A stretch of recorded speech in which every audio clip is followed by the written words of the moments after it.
मेरे बच्चे कैसे हो। श्री कृष्ण कहते हैं, अगर किसी को एक बार माफ कर दिया जाए तो वह समझदार है। दूसरी बार माफ करना धार्मिक दिल का प्रमाण है, लेकिन तीसरी बार माफ करना मूर्खता है, क्योंकि जीवन की सबसे महत्वपूर्ण चीज एक बार बीत जाने के बाद वापस नहीं लाई जा सकती। हमारे विचार ही हमें बनाते हैं, इसलिए शब्दों पर नहीं बल्कि अपनी सोच पर ध्यान दें। जैसे मौसम में बदलाव आता है, वैसे ही जीवन में सुख दुख आते जाते रहते हैं। जो व्यक्ति बहुत हंसता बोलता है, वह अगर चुप हो जाए तो समझना चाहिए कि वह भीतर से टूट चुका है। कभी भी स्वयं पर घमंड नहीं करना चाहिए। अगर ईश्वर आपको अधिक प्रतीक्षा कराता है तो हो सकता है कि वह आपसे कहानी में बताए गए से अधिक देने वाला हो। थोड़ा सब्र करें, क्योंकि खुशियां रुकी नहीं, गम की क्या औकात है। माता पिता परेशान हो तो बस श्री कृष्ण का नाम लेकर शांत रहें। बुद्धि से पैसा चलाया जा सकता है, लेकिन पैसे से बुद्धि नहीं खरीदी जा सकती। सिर्फ दूसरों के लिए नहीं, अपने लिए भी कुछ सोचना जरूरी है। छोटे लोग बड़े मौकों पर काम कर सकते हैं, जबकि बड़े लोग छोटी बातों पर अपनी औकात दिखा देते हैं। लेकिन जिंदगी में आगे बढ़ने के लिए खुद पर ही भरोसा करना सीखना होगा। जो ज्ञानी होता है उसे समझाया जा सकता है, जो अज्ञानी होता है उसे भी समझाया जा सकता है, लेकिन जो अभिमानी होता है उसे कोई नहीं समझा सकता। केवल समय ही उसे समझा सकता है। गलती करने वाले माफी के हकदार होते हैं। चालाक लोग नहीं, खुद को ऐसा बनाए कि किसी चीज का दुख ना हो। इंसान इसलिए अकेला हो जाता है क्योंकि अपनों को छोड़ने की सलाह गैरों से लेता है। जमीन अच्छी हो, खाद अच्छी हो, लेकिन अगर पानी खराब हो तो फूल नहीं मिलते। भाव अच्छे हों, कर्म भी अच्छे हों, लेकिन वाणी खराब हो तो संबंध कभी नहीं टिकते। दुख कितना गहरा होता है, ईश्वर उतना ही करीब होता है। कभी भी उसे नजरअंदाज ना करें। जो आपकी बहुत परवाह करते हैं उसे ना खोएं, नहीं तो एक दिन पता चलेगा कि पत्थर जमा करते करते आप हीरा गंवा बैठे। जिंदगी में व्यस्त रहने से देखना मस्त रहेगा।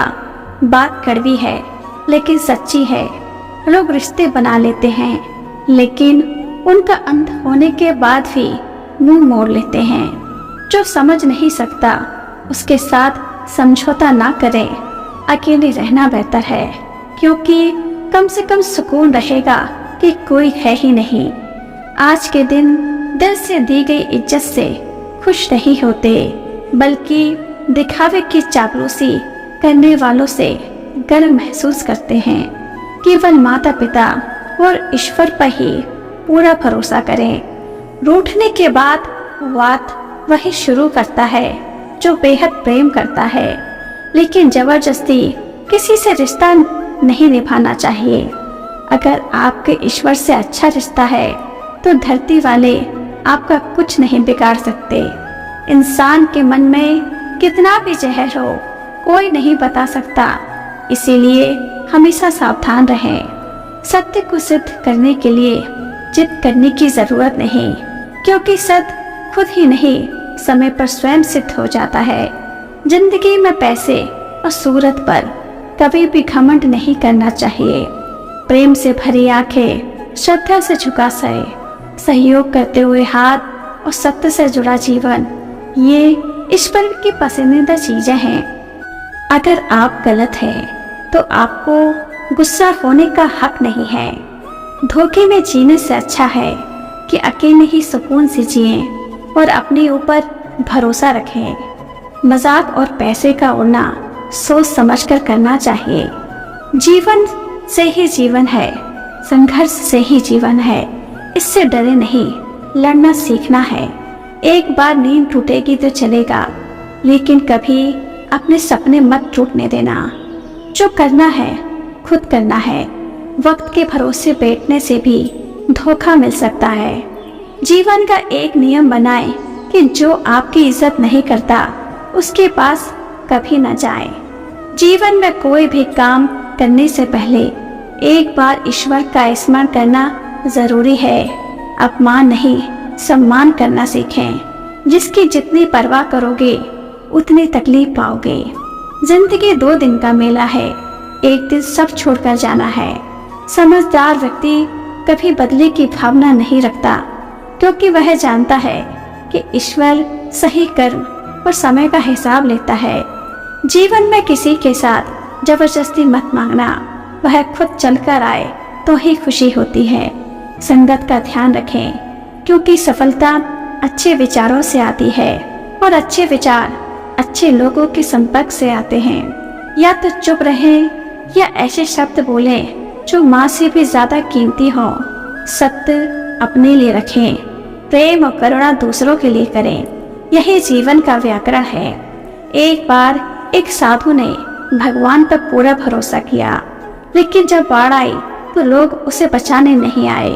भगवान ने उसे 3 बार बचाने का प्रयास किया, लेकिन वह उन्हें पहचान नहीं पाया। इसी तरह जीवन में भी ईश्वर हमें कई मौके देता है, लेकिन हम उन्हें पहचान नहीं पाते। इसलिए जो भी करना है आज ही शुरू कर दें। कोई भी अच्छा मौका हाथ से जाने ना दें, क्योंकि एक बार वह मौका चला जाता है तो हम कुछ भी नहीं कर पाते। जिसके इरादे दृढ़ हों और दिल से प्रेम करता हो, वह व्यक्ति एक अच्छे कांटे की तरह होता है। इसमें थोड़ा दर्द जरूर होता है, लेकिन जीवन भर की राहत मिलती है। यदि किसी को एक बार माफ कर दिया जाए तो वह समझदार है।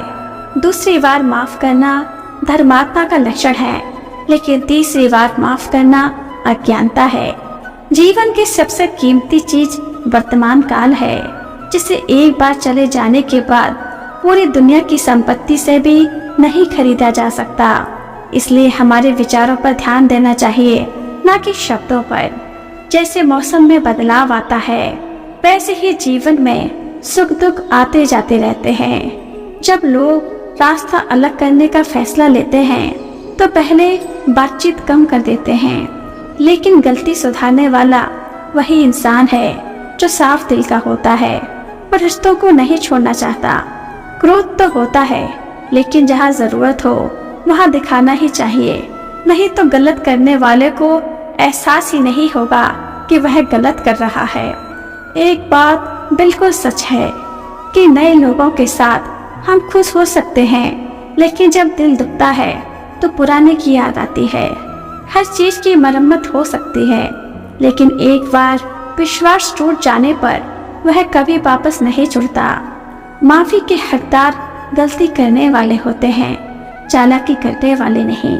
जीवन भर खुश रहना है तो खुद को ऐसा बना लो कि कोई आपके साथ हो ना हो, आपको किसी चीज का दुख नहीं होना चाहिए। रात जितनी काली होती है, तारे उतने ही चमकीले होते हैं। दुख जितना गहरा होता है, ईश्वर उतना ही करीब होता है। माफी के हकदार गलती करने वाले होते हैं, चालाकी करने वाले नहीं। जीवन पर खुश रहना है तो खुद को ऐसा बना लो कि कोई आपके साथ हो ना हो, आपको किसी चीज का दुख नहीं होना चाहिए। रात जितनी काली होती है, तारे उतने ही चमकीले होते हैं। दुख जितना गहरा होता है, ईश्वर उतना ही करीब होता है। कभी उसको नजरअंदाज ना करो जो तुम्हारी परवाह ना करता हो। जो समझ ना कर सके उसके साथ समझौता ना करो। इससे अच्छा है कि अकेले रहो, क्योंकि कम से कम सुकून तो यह रहेगा कि कोई है ही नहीं। जब लोग रिश्ता तोड़ते हैं तो पहले बातचीत कम कर देते हैं। गलती हर इंसान से होती है, लेकिन गलती सुधारने वाला वही इंसान है जो साफ दिल का होता है और रिश्तों को नहीं छोड़ना चाहता।